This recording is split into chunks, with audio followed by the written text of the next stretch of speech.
Oi, tudo bem? 12 livros para 2023 e o livro de junho foi esse, A Leitora em Comum, de Virginia Woolf.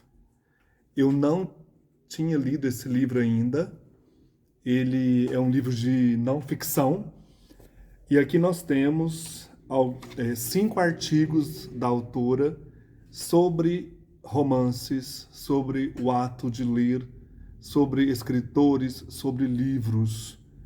É um livro de deleite para quem ama ler, para quem ama Virginia Woolf.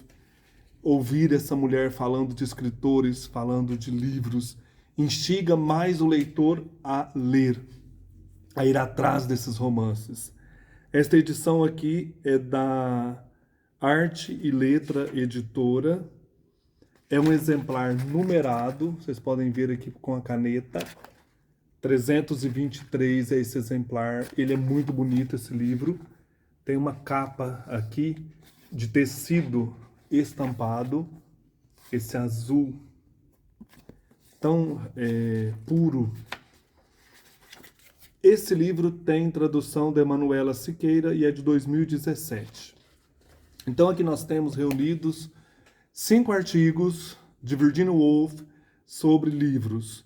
Ela escreveu esses artigos entre 1916 e 1929 e publicou-os em revistas e suplementos literários.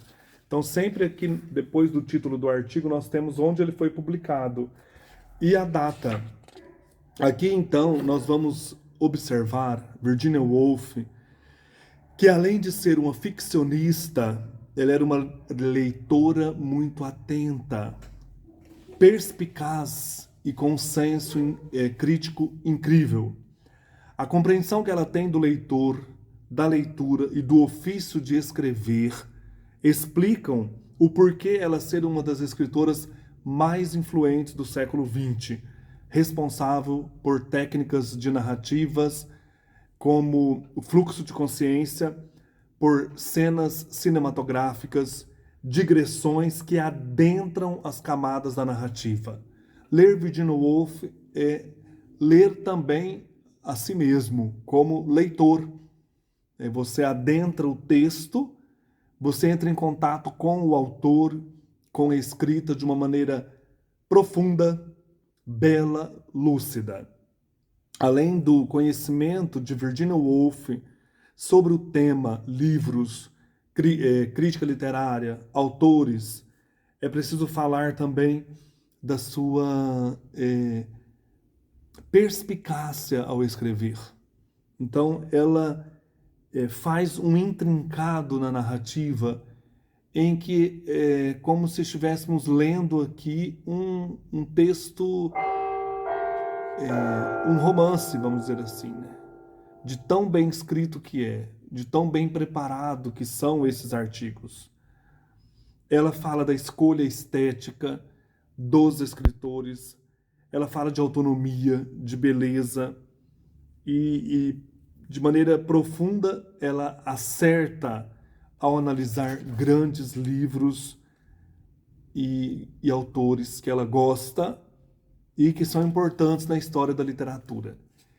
Esses 5 artigos aqui recolhidos nesta obra fazem parte de uma coletânea que o próprio marido dela organizou. A coletânea se chama Granite and Rainbow. O Leonardo Woolf, marido da Virginia, publicou e organizou isso em 1958, sobre o título, então, A Leitora em Comum, que remete ao livro de ensaios da própria Virginia, chamado O Leitor Comum, que eu tenho aqui também esse livro. Aqui é A Leitora em Comum.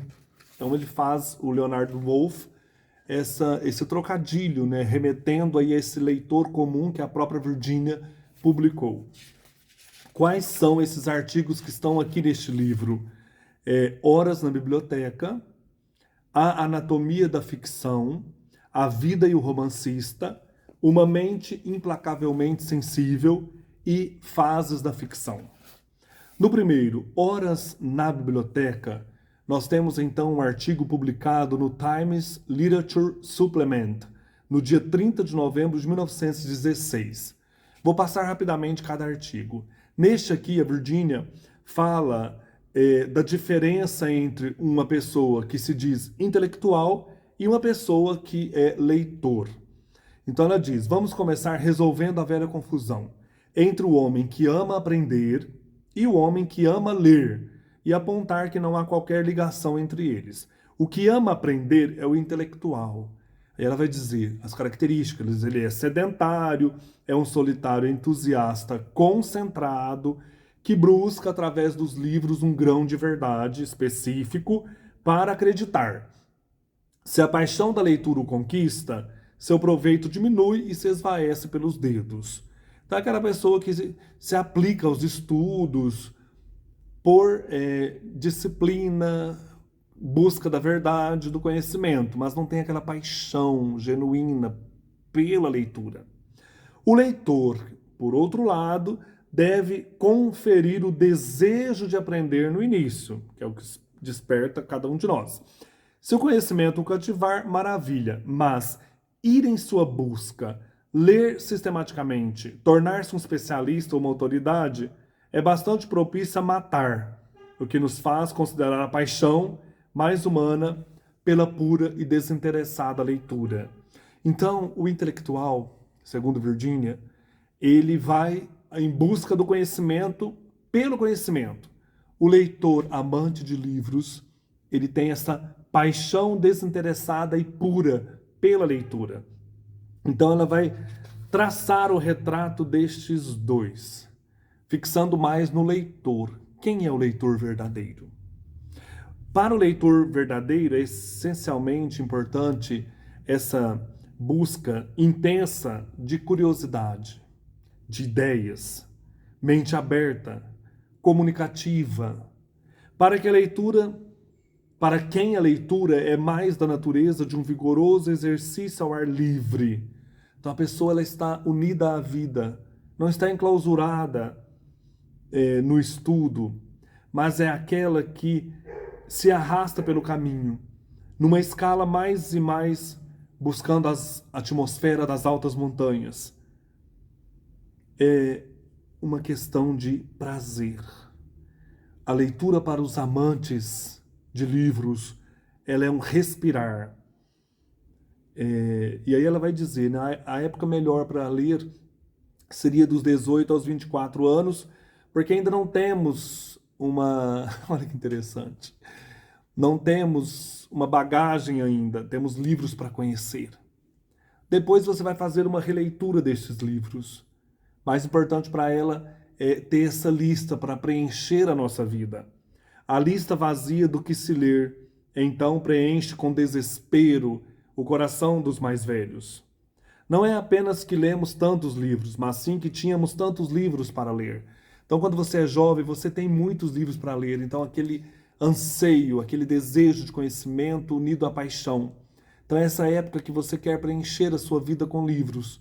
Depois que você chega a uma idade mais madura, você então vai relê-los, porque você começa a perceber que você tem velhos cadernos onde anotou nomes de autores. Em algum momento surgiu e você não terminou de preencher esses cadernos. Nesses cadernos você vai lembrar de belos trechos que você copiou, de listas de livros para serem lidos, de listas de livros que foram realmente lidos, uma lista que você sempre vai procurar na velhice retornar, porque marcaram a sua vida. Ou também na velhice você vai descobrir novos livros. Então ela diz que a releitura é essa emoção genuína, né, para voltar aí ao começo. Mas agora você pode ler com mais sabor, com mais intensidade. Daí ela vai criar uma lista de livros que alguém leu em janeiro passado. Então ela vai trazer esses livros, ficcionalizando aqui uma possível lista, como que esse desejo de ler reaviva o modo como a orgia da leitura foi feita por nós. Os livros que temos da infância, furtados de alguma estante supostamente inacessível, têm algo do irreal e nefasto, do vislumbre roubado de uma alvorada pairando sobre campos tranquilos quando a família está adormecida. Mas a leitura tardia, tal a leitura de textos que gostamos, de amigos que se encontram na mesma posição que nós, é um tempo de extraordinária excitação e exaltação. É um deslumbramento da mente que nos incita a buscar livros. A paixão pelo conhecimento chega ao seu ponto mais intenso na velhice, ou pelo menos o mais convicto, e temos também uma vigorosa singeleza de pensamento, que os grandes autores satisfazem, fazendo parecer que se unem conosco no que estimam ser bom na vida. E aí ela começa a falar de autores, né, de escritores, de leituras dos clássicos, de leitura dos contemporâneos, o desejo de saber que nos incita, que os imortais nos levam, né, os grandes escritores, a buscar. É um sentimento de irmandade com outros seres humanos, conforme nos juntamos a eles. Ela fala de livros ruins, os livros que serão clássicos no futuro, o calor da leitura, a paixão, né, dos clássicos, pelos clássicos. O que quer que tenhamos aprendido lendo os clássicos, precisamos agora, a fim de julgar o trabalho dos contemporâneos, pois enquanto houver vida dentro deles, lançarão sua rede sobre algum abismo desconhecido, para capturar novas formas, e devemos arremessar nossas imaginações em seguida, se quisermos aceitar com complacência os estranhos presentes que nos retornam. Bonito demais. Ela diz, né? O poder dos clássicos. Mas essa é a verdade. Você pode lê-los o quanto quiser, sem descobrir que não produziram nenhuma virtude, deixaram apenas uma casca de palavras vazias. E é um caráter definitivo. Mas todas as nossas capacidades são convocadas para a tarefa de ler os clássicos, como nos grandes momentos de nossa própria existência, e de suas mãos cai uma bênção sobre nós, que devolvemos a vida a compreendendo da forma mais profunda e entusiasmada que antes. Então, ler os clássicos é uma bênção. Eles te entregam a vida e você devolve a eles a bênção.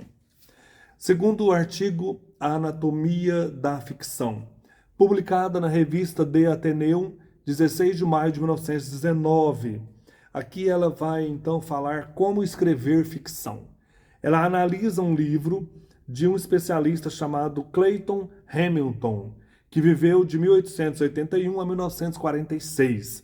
Então, o livro dele chama Um Manual da Arte da Ficção. Todas as coisas que você precisa saber para escrever ficção. É um livro de 1908. E a Virginia vai, nesse texto aqui, fazer várias alusões a este livro. Ela faz uma análise desta obra neste ensaio. Então nós temos aqui quais as receitas que esse Clayton Hamilton dá para escrever ficção. Então nós temos as questões de análise. E ela vai, nesse texto, fazer a definição entre realismo e romantismo. Quais são as vantagens e desvantagens do método realista? Quais são as vantagens e desvantagens do método romântico?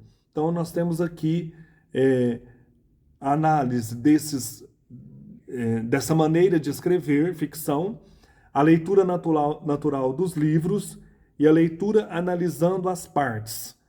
Então a Virginia vai trabalhar aqui a questão da ficção e arte. Quero destacar alguns trechos. Aprendemos com os livros, no máximo, uma atividade caprichosa e o ensino tão vago e mutável que no fim, longe de chamar os livros de românticos ou realistas, você estará mais inclinado a pensar eles como pensa sobre as pessoas, bem miscigenados, bem distintos, bem diferentes uns dos outros. Mas isso nunca seria o bastante para o Sr. Hamilton, esse autor que ela analisa. De acordo com ele, cada trabalho artístico deve ser considerado em partes, e essas partes devem ser nomeadas e numeradas, divididas e subdivididas, dando a elas ordem de precedência, como os órgãos internos de um sapo. Então ela está criticando este tipo de leitura, que aprendemos nas faculdades, destrói o prazer de ler. Esse Sr. Hamilton vai, então, fazer a anatomia da ficção, destrinchando o livro em partes e fica só nessa análise, não aprofunda na paixão e na beleza do texto. A leitura perde a vida, vista só como método científico.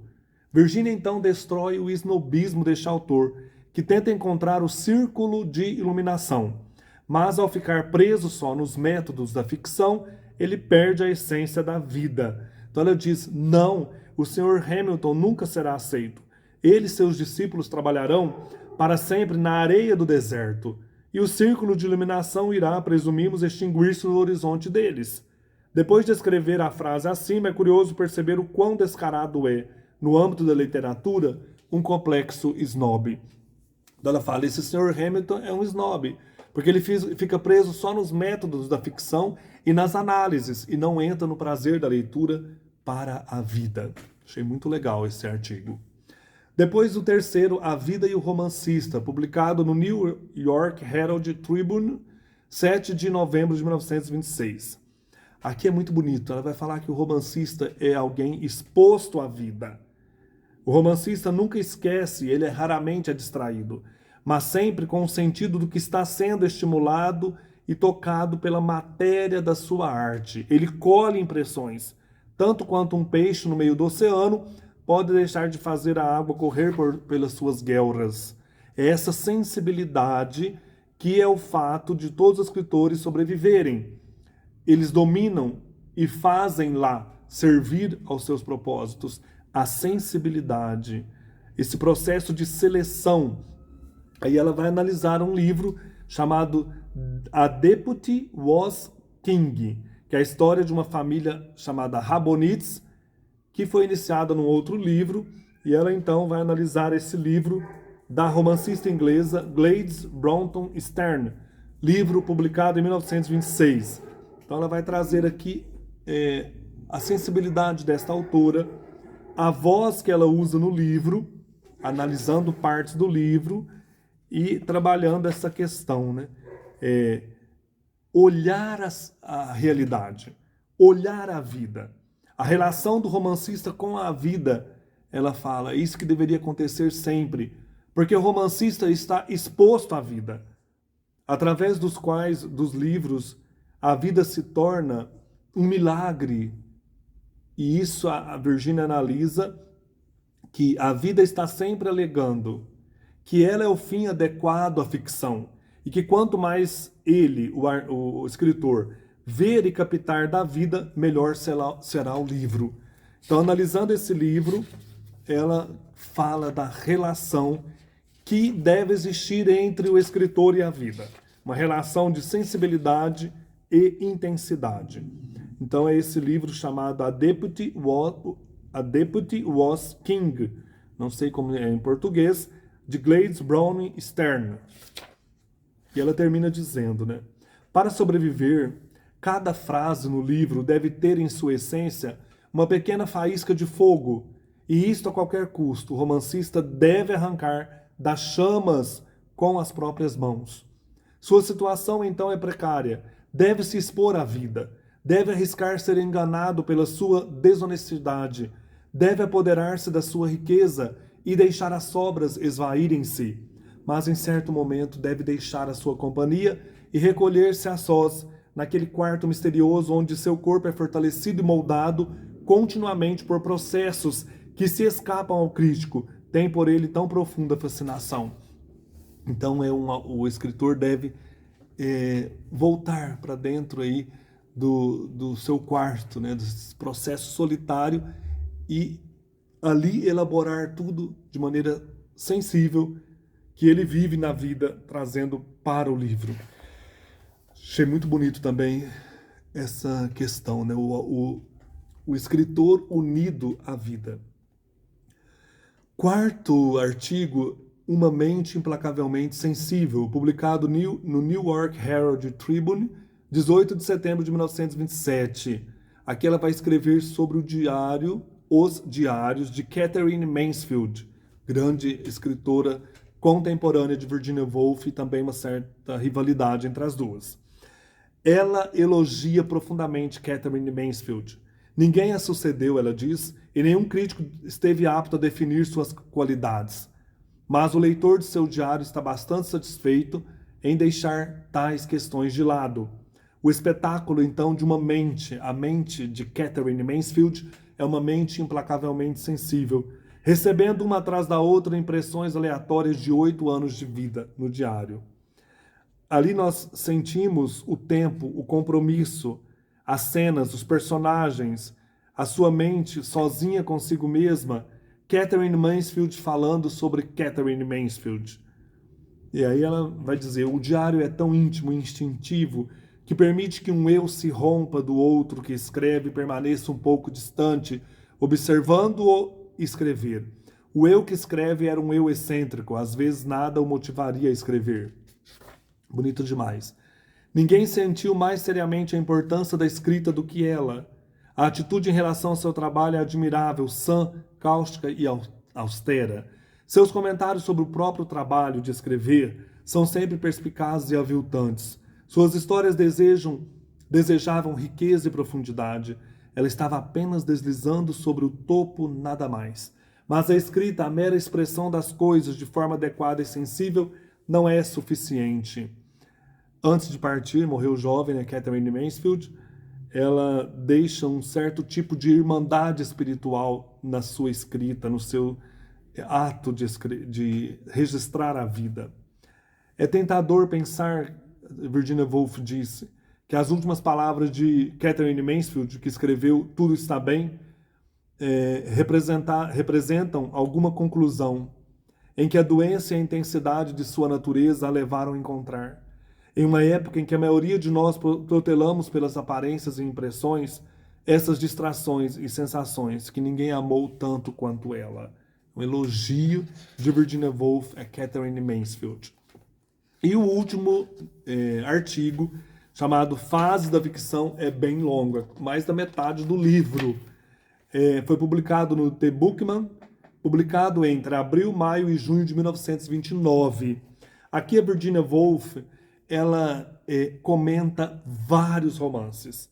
Então ela imagina uma estante em que ela vai pegando os livros e comentando sobre eles. Então ela divide este artigo em vários temas. São impressões deixadas na mente pela leitura sucessiva de um número específico de romances. Então ela fala, foi permitido ao leitor ler o que ele gostava. Foi solicitado apenas ler por prazer e interesse, ao mesmo tempo, enquanto lia, comentar a natureza do interesse e prazer encontrados. Então ela diz, ninguém lê simplesmente por acaso, ou sem uma definitiva escala de valores. O que ela fez aqui foi comentar as suas leituras, falando do mundo de cada leitor, o que sabemos de cada autor e de cada livro, e quase sempre é diferente do que pensamos. Então aqui ela diz, desejos, anseios, o que quer que encontremos, preenchem-no, pontuando nesta ou naquela direção. Portanto, um leitor pode, simplesmente, frequentemente, traçar seu curso pela literatura com grande exatidão e até de vez em quando se imaginar em posse de um mundo inteiro, tão habitável quanto o mundo real. Então ela fala, o leitor comum desconfia de rótulos e hierarquias estabelecidas. Nosso desejo é crer, é ler por amor. É uma tentativa de mostrar nesse artigo, nesse trabalho, uma estante repleta de romances e observá-la enquanto recolhe e rejeita, fazendo de si um abrigo de acordo com seus próprios anseios. O mais simples é o desejo de acreditar por completo em algo que é fictício. Então ela vai começar a falar dos romances em que ela acredita, e é muito legal. É como percebermos a riqueza da trajetória de uma leitora incomum. Então, vou só falar dos temas e dos livros que ela comenta, né? Dos autores. Nos verídicos, ela vai colocar Daniel Defoe, Swift, Trollope, Barrow, W.E. Norris. Depois ela pega também Maupassant. E ela comenta bastante o Daniel Defoe. Ela diz que ele nos coloca diante das cenas e nós acreditamos naquilo que está acontecendo, porque tem um elemento de vida. O Daniel Defoe, que escreveu, Robinson Crusoe, ele preside o seu universo com como a onipotência de um Deus, tanto que seu mundo está em escala perfeita. Nada é tão grande que torne outra coisa tão pequena. Nada tão pequeno que torne outra coisa tão grande. É uma divindade quase mística. Pudesse Defoe nos fazer crer nela, teria desacreditado esse cenário e lançado dúvidas sobre a substância dos homens e mulheres que nossa crença neles findaria por completo. Defoe nos faz acreditar no seu universo. Ele é um grande escritor. Ele vem a nós e a verdade escondida se revela. E nós acreditamos na ação e evento que ele nos narra. A ação é completamente satisfeita por Defoe. Achei isso muito legal. Ele nos dá um acúmulo de verdades, deixando a brisa soprando em nossos rostos. Dá vontade de ler Daniel Defoe depois disso? Robinson Crusoe? Morflands? Depois ela comenta um outro romancista que eu não conheço, chamado W.E. Norris. E ela vai falar também do seu poder, né, de apropriar das figuras e trazer credibilidade e verdade aos seus romances. Depois ela comenta a capacidade de crença de Maupassant. Maupassant, de cada uma das suas pequenas histórias, dos seus pequenos contos, ela diz, Virginia Woolf, tem uma pitada de pólvora engenhosamente colocada para explodir quando pisarmos em seu rastro. As últimas palavras estão sempre altamente carregadas. Que coisa linda! Maupassant nos entrega sempre corpos, sentidos, tudo está concreto, tudo está visualizado. É um mundo, portanto, no qual alguém pode acreditar com os próprios olhos, próprio nariz e próprios sentidos. Entretanto, é um mundo que esconde perpetuamente uma pequena gota de amargura. E ela vai falar que esses romancistas, escritores, eles nos trazem a verdade, mas trazem também a desagradabilidade da verdade. Não devemos sempre tentar contornar o obstáculo da fealdade. Ele existe. É a sua autenticidade que ressentimos. E esse desconforto na desagradabilidade da verdade é uma das primeiras coisas que ligeiramente estremece nosso desejo de crença. Concedido um instinto de que a verdade é, senão bela, ao menos agradável ou virtuosa de contemplar. Achei isso muito interessante. É tão real, é tão verdadeiro aquilo que traz uma desagradabilidade.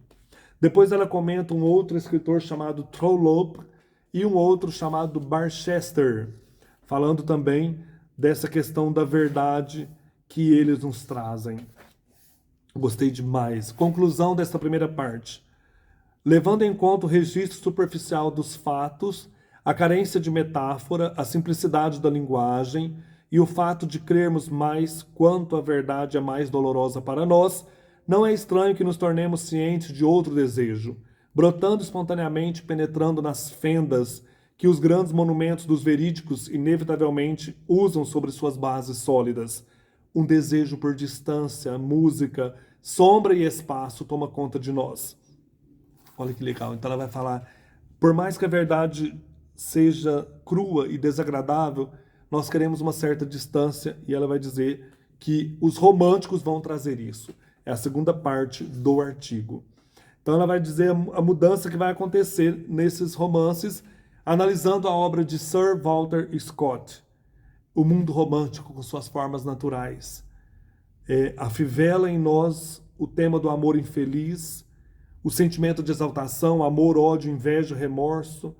O verdadeiro romântico pode nos balançar da terra ao céu, e o grande mestre da ficção romântica, que é indubitavelmente Sir Walter Scott, usa sua liberdade ao máximo.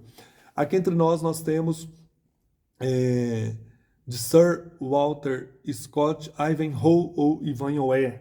Mas aqui ela comenta Bride of Lammermoor. Nesse livro, Bride of Lammermoor, rimos de nós mesmos por termos sido tão comovidos por um mecanismo tão absurdo. Depois ela comenta Robert Louis Stevenson, achei muito legal, a obra The Master of Ballantrae. Em Stevenson, o romance é levado a sério e concedido todas as vantagens da mais refinada arte literária, com o resultado de que nunca somos deixados a considerar que essa é uma situação absurda ou refletir que não temos mais emoções para atender a demanda que nos foi feita. Pelo contrário, obtemos uma história sólida e crível, que nem por um segundo nos trai, mas que é corroborada, fundamentada e bem feita em cada detalhe.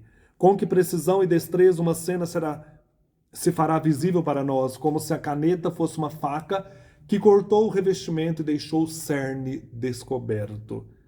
Amo a escrita da Virginia Woolf. Esse espírito romântico, que parece ser exigente, se vê um homem cruzando a rua à luz da lâmpada e em seguida perdido na escuridão do anoitecer. Imediatamente determina qual caminho o escritor deve seguir. Depois ela comenta os livros da senhorita Radcliffe, no caso, Os Mistérios de Udolfo, que eu tenho e ainda não li. Então ela fala, como romancista, a senhorita Radcliffe descreve paisagens, e é aí que jaz o seu notável dom. Ela nos conduz a um vasto, desolado e etéreo mundo. Sentimos então a força e o perigo da escuridão de nossa existência. A realidade confortável provou ser ela mesma um fantasma. A senhora Radcliffe triunfa em nos fazer sentir tudo isso, em grande parte por ser capaz de nos tornar cientes da paisagem, e assim induz um tom deslocado favorável ao romance. Mas nela, mais obviamente do que em Scott ou Stevenson, o absurdo é evidente. As rodas do mecanismo, então, estão visíveis e a moagem audível. Mais claramente do que eles, ela nos permite enxergar as exigências que o escritor romântico nos faz. Quem quer ler depois disso Os Mistérios de Udolpho, da senhora Radcliffe, o romance romântico materializa para nós uma emoção que é profunda e genuína. Depois ela começa a falar dos romancistas caricaturistas e comediantes. E aqui ela vai comentar os livros de Dickens. Que Dickens faz-nos retornar aos rostos humanos, uma sensação de paredes e cidades à nossa volta, com suas luzes e seus personagens, após o silêncio do urzal soprado pelo vento, remetendo aos livros aqui do período romântico da Radcliffe, né? Então aqui nós temos em Dickens personagens de força extravagante, caráter em conformidade com o nosso humor romântico. Em grande parte, o deleito de Dickens reside na compreensão que temos de ser arbitrários como seres humanos, que guardam apenas semelhança humana suficiente para nos fazer relacionar seus profundos sentimentos, não aos nossos próprios, mas àqueles das estranhas figuras vistas casualmente pelas portas entreabertas de estabelecimentos públicos, relaxando em cais, esgueirando-se misteriosamente por pequenas vielas próximas a Holborn e a tribunais de justiça. Imediatamente entramos no espírito do exagero. Então aqui ela vai falar, o Dickens nos lança na vida. Que ligação, Dickens exclama, poderia haver entre tantas pessoas, nas inúmeras histórias desse mundo, que de lados opostos de grandes golfos foram mesmo assim curiosamente aproximadas? Um após outro, seus personagens são designados à existência por um olho que só precisa vislumbrar uma sala para assimilar cada objeto, humano ou inanimado, que está lá. Por um olho que vê de uma vez por todas, que apanha os moderadores de cabelo de uma mulher, um par de olhos vermelhos, uma cicatriz branca, e os faz de algum modo revelar a essência de um personagem. Um olho glutão, inquieto, insaciável, criando mais do que pode usar. Assim, a impressão predominante é a de movimento, do refluxo contínuo e do fluxo de vida em volta de um ou dois pontos fixos. Coisa gostosa, né? Imagina, quem escreve isso aqui, ela parece que você quer pegar os livros de Dickens e começar a ler. Ela vai analisar aqui um pouco da casa soturna, a percepção de que o significado segue depois que as palavras são ditas, que as portas abrem e nos deixam olhar através delas. Aqui faz isso conosco Dickens. O romantismo em Dickens nos toca através de personagens, de tipos extremos de seres humanos, não de castelos ou fachadas, violência da ação, aventura ou natureza. Rostos humanos, carrancudos, sorridentes, malignos e benevolentes, são projetados em nossa direção de todos os cantos. Tudo é absoluto e extremo. Depois ela comenta Tolstói e Jane Austen. Em Jane Austen, comentando, ela cita Tolstói, que a tensão em Tolstói é perpétua, cada nervo no personagem está vivo, e agora, isso que ela cita. Ela vai comentar bastante a Jane Austen. Em Jane Austen, A frase atravessa-nos como uma faca, entrando e saindo, cortando nitidamente uma forma. Isto é feito em uma sala de estar, é feito pelo uso do diálogo. Então, por meio de perguntas e respostas perfeitamente naturais, todos são definidos, personagens. E enquanto conversam e tornam não apenas visíveis de forma mais nítida, cada diálogo revela o personagem, os aproxima ou os separa de nós, de forma que o grupo não é mais casual, mas entrosado. A conversa não é mera conversa, ela tem uma intensidade emocional que lhe dá mais do que esplendor.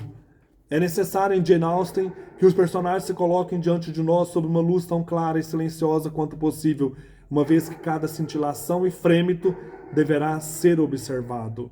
Então tá de ler tudo esse livro, esse artigo aqui. Depois ela comenta ainda nessa parte a George Eliot, comentando também Middlemarch. Em Middlemarch, o mundo está em um processo de mudança e declínio, cujo encanto se deve em parte ao fato de que é passado. O romancista que acredita que as relações pessoais são suficientes as intensifica, as aguça e dedica seu poder a investigá-las. Bonito, né? Investiga as pessoas. Né? George Eliot distanciou-se demais de seus personagens para dissecá-los elegantemente ou de forma profunda, mas alcançou a prática de sua própria mente sobre os mesmos. George Eliot manteve a máquina de sua desajeitada e poderosa mente a seu dispor. Temos uma compreensão muito mais verdadeira e sutil do que é realmente dito e feito se a observarmos. O uso do diálogo é limitado, pois as pessoas podem dizer muito pouco diretamente. Assim, é revelado debaixo da superfície um estado mental que muitas vezes flui contrário à ação ou ao discurso. É nessa direção que George Eliot conduz seus personagens e suas cenas. As sombras os diversificam. Todos os tipos de influência da história, tempo ou reflexão agem sobre eles. Se consultarmos as nossas próprias emoções complicadas e confusas, à medida que lemos, fica claro que estamos nos afastando rapidamente do alcance da pura caricaturização do personagem, da comédia, em direção a uma região muito mais duvidosa. Ai, que coisa linda. Dá vontade de ler tudo também da George Eliot. Depois ela passa a falar dos psicólogos. Aqui já entra o fluxo de consciência, né? E ela, então, comenta a obra de Henry James, que eu não conheço, né? A obra dele. Henry James, ele está sempre usando esse imaginário intelectual. São removidos os habituais alicerces, adereços e apoios das convenções, expressados ou observados pelo escritor. Tudo parece distante de interferência, aberto à discussão e elucidação, embora sem apoio visível. Aqui ele volta para o interior dos personagens, pois as mentes das quais esse mundo é composto parecem estranhamente libertas da pressão dos velhos estorvos e erguidas sobre o estresse das circunstâncias. Ele vai analisar aqui as pessoas em Henry James, elas exibem apenas influências delicadas, vivem um casulo fiado dos mais finos tons de significado, do qual uma sociedade completamente livre da obtenção do sustento tem tempo de ponderar sobre si. Então, essa sutilidade do Henry James está perpetuamente suscitando sentimentos que se opõem à impessoalidade dos números e sons. Parece que, na verdade, ignorar e reprimir os sentimentos naturais, coagindo-os a um plano que chamamos com vago sentimento de artificial, embora seja provável que não somos tão tolos para ressentir o artifício na arte. Depois ela começa a comentar Proust. Nossa, amei essa parte. Aqui em Proust nós temos a extensão de simpatia tão grande, a análise e elucidação elevadas ao limite. Proust, produto da civilização que descreve, é tão poroso, tão maleável, tão perfeitamente receptivo que o percebemos apenas como um envelope, fino, porém maleável, que se estende mais e mais e não serve para reforçar uma visão, mas para confinar um mundo. Seu universo inteiro está mergulhado na luz da inteligência. Nossa Senhora, grande parte da dificuldade de ler Proust vem dessa obliquidade do conteúdo. Em Proust, o acúmulo de objetos que circundam qualquer ponto central é tão vasto e os objetos muitas vezes tão remotos, tão difíceis de aproximação e apreensão, que esse processo de junção é gradual, tortuoso e a relação final extremamente difícil. Há tanto mais para se pensar sobre eles do que se supôs. As relações de uma pessoa não são apenas com as outras, mas com o tempo, comida, roupas, aromas, com arte, religião, ciência, história e milhares de outras influências. O número de emoções que compõem cada uma dessas cenas é imensamente maior e são muito mais incongruentes e difíceis de se relacionar do que qualquer outra apresentada pelo romancista. A mente de Proust está aberta, com a simpatia de um poeta e o distanciamento de um cientista, a tudo que ela pode sentir. Direção ou ênfase ser dito que um é certo, ser incentivado e ordenado a atender o outro, cairia como uma sombra nessa profunda luminosidade e atrapalharia nossa visão.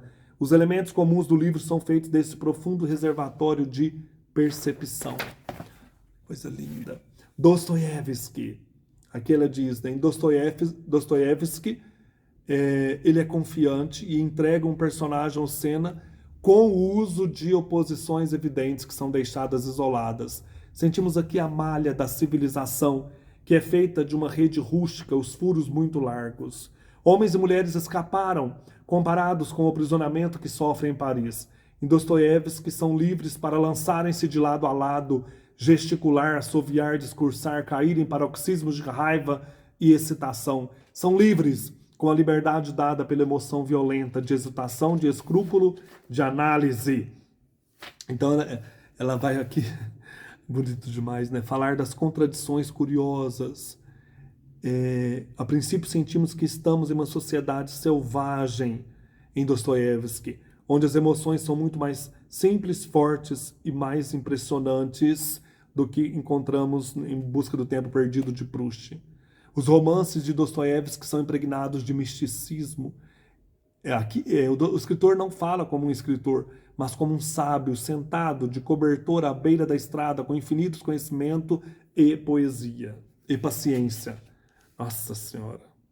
Tudo é feito para sugerir a intensidade das emoções dos personagens.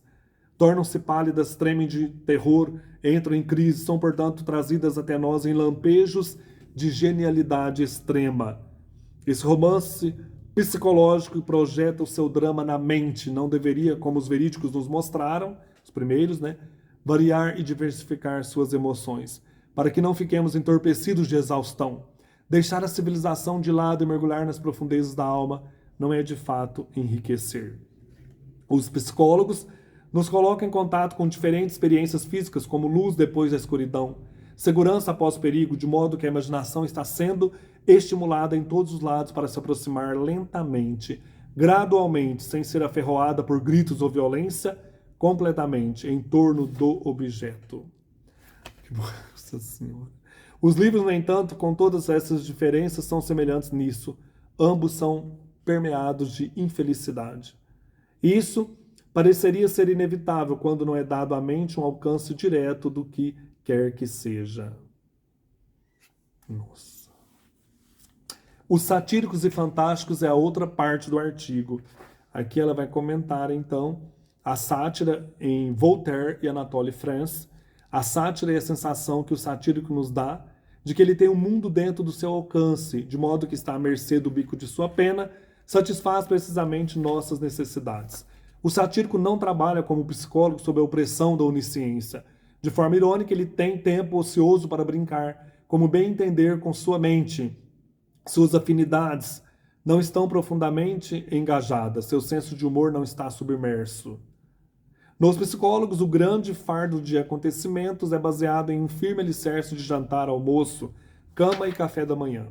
No satírico não temos um sentido de selvageria e aventuras da alma, mas de que a mente é livre e, portanto, enxerga além e prescinde o que é levado a sério por os escritores de outro calibre.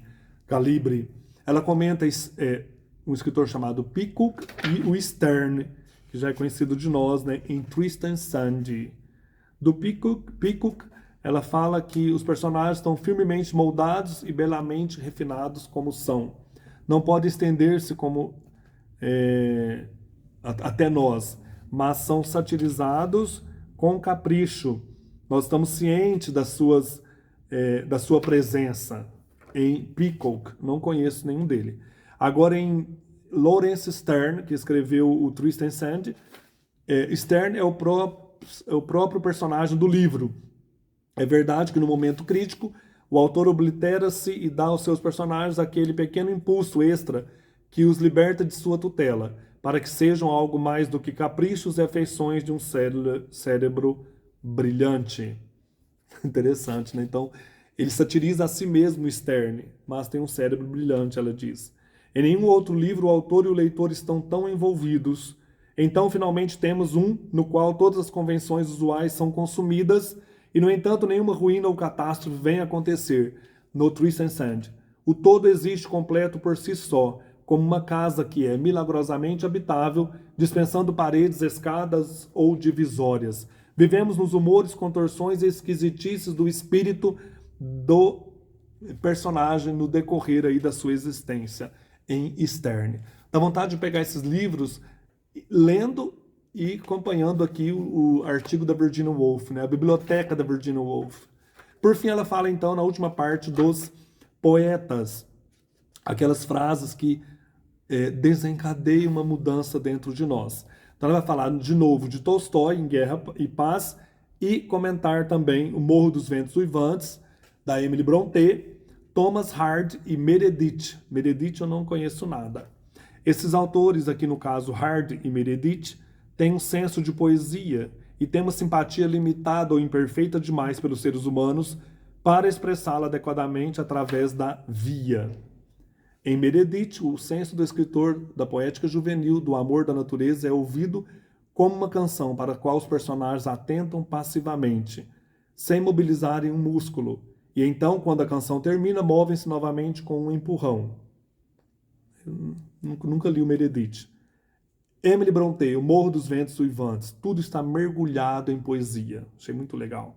Por um golpe de visão de mestre mais raro em prosa do que em poesia, personagens, cenário e atmosfera estão todos em conformidade. Emily Brontë é intensa, né?